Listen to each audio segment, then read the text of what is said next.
This is the brief on the grammar and linguistics of the Thithi Angika language. Now, this comprehensive text breaks down the unique rules, sounds, and structures of this vibrant language spoken across Eastern India, really showing us how mastering its distinct grammar is the absolute key to unlocking its rich cultural literature. So first up, let's look at its unique word forms and phonetics. Thithi Angika has some very specific phonetic traits, like this really recognizable nasal O sound. But more interestingly, nouns actually have three specific forms based purely on length: short, long, and extra long.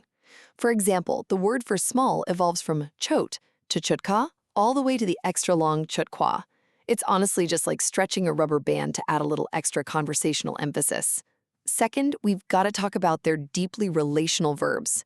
Because just as the words stretch to fit the mood, the verbs actually shift to fit the relationship.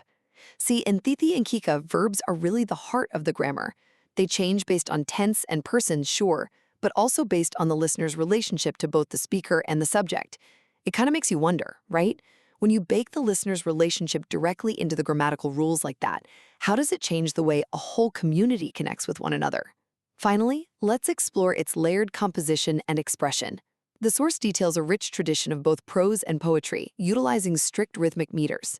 Plus, words are specifically chosen based on their power, or Shabd Shakti, carrying layered meanings that range from the strictly literal all the way to deeply hidden implied meanings. Ultimately, mastering Diti Dinshika's distinct phonetic stretching, relational verb roles, and layered vocabulary reveals a language beautifully engineered to reflect the social fabric of its speakers.